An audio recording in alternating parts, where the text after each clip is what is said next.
Yesu ashimwe bene data, muraho neza. Nongeye kubahereza ikaze mu mwanya w'ijambo ry'Imana. Reka dutangire dusenga. Mana nziza, tugushimiye ko uduhaye amahirwe yo kumva ijambo ryawe. Yemerera umwuka wawe wera mwiza azadusobanurire ndetse aduhereze guhishurirwa icyo urimo uvugana natwe, unadushoboze gusohoza ubushake bwawe mwami watwohereje binyuze muri iri jambo.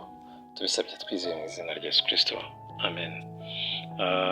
Nongeye kubahereza ikaze mu mwanya w'ijambo ry'Imana. Uyu ni umunsi wa 4 tuganira ijambo ry'Imana rifite intego yo kuba maso twitegura kugaruka k'umwami wacu Yesu Kristo. Kuri uyu munsi wa 4 turaza gusoma n'ubundi muri Matayo 24:42. Ubwo turakomereza aho twari twagarukirije ku munsi uheruka. Aho muri Matayo 24:42 yanditse ngo nuko mube maso kuko mutazi umunsi umwami wanyu azazaho, Imana itugirire neza. Nkuko twakomeje kugenda tubigarukaho muri ibi bihe bishize, kugaruka k'umwami wacu Yesu Kristo ntawe ubizi, gusa cyakoze dushobora kubona ibimenyetso bitwereka ko ari hafi kuza, kuko mu ntangiriro za kino gice cya 24 Yesu yavuzemo ibimenyetso byerekana kuza kwe, ibishyitsi, ibihuha by'intambara, ukuntu ishyanga rizatera irindi shyanga. Yavuzemo ibintu byinshi cyane, kandi ibyo tubibonye tubona ko rwose biri hafi. Bimwe twabisohoyemo, ibindi tugenda tubibona umunsi ku munsi. Ibimenyetso hafi ya byose Yesu Kristo yavuze byarasohoye. Isaha ku isaha rero dushobora kumva impanda ivuze, abera bagataha. Wifurije ko aba muri abo ngabo bazataha. Rero ntabwo tuzi umunsi cyangwa igihe, kandi ikindi gikwiriye gutuma tuba maso ni uko n'impanda ibaye itavugijwe muri ibi bihe turimo none, hari indi mpanda ijya ivuga tugahamagarwa y'urupfu, tukaba dusinziriye. Pawulo yigeze abwira Abatesaloniki, ababwira yuko impanda y'Imana nivuga abasinziriye bari muri Kristo Yesu nibo bazabanza kuzuka.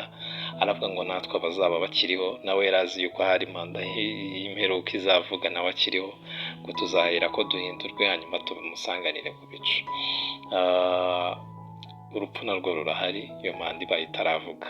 Urupfu rushobora kuza tukajya kumutegereza imibiri iruhukiye mu butaka, ariko abapfiriye muri we nibo bazamusanganira. Ubongere wisuzume wibaze ngo ndihe. Tugaruke cyane kuri iri jambo ry'uyu munsi ryatubwiye mube maso kuko mutazi umunsi cyangwa igihe. Kuba maso rero kuvugwa no kwirinda icyakurangaza icyo ari cyo cyose.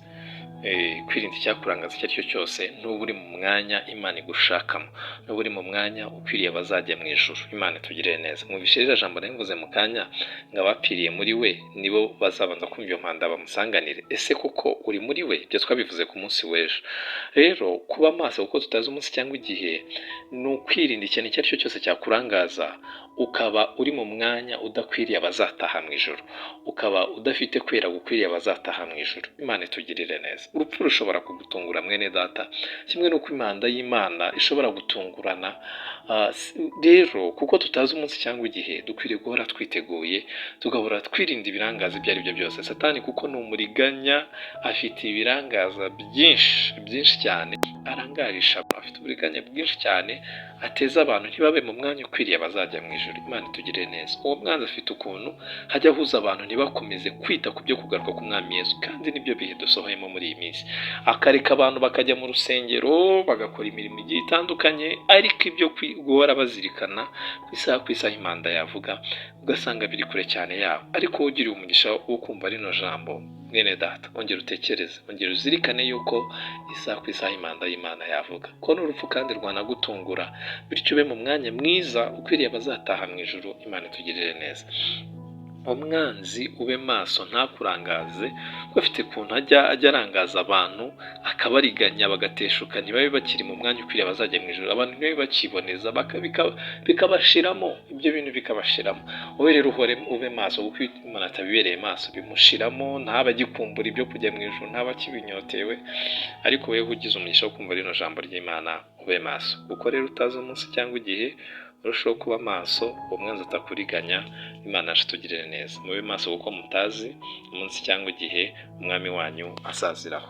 Nongere mbisubiremo, ube maso kuko utazi umunsi cyangwa igihe, isaha ku isaha impanda y'Imana yavuga. Yesu aduha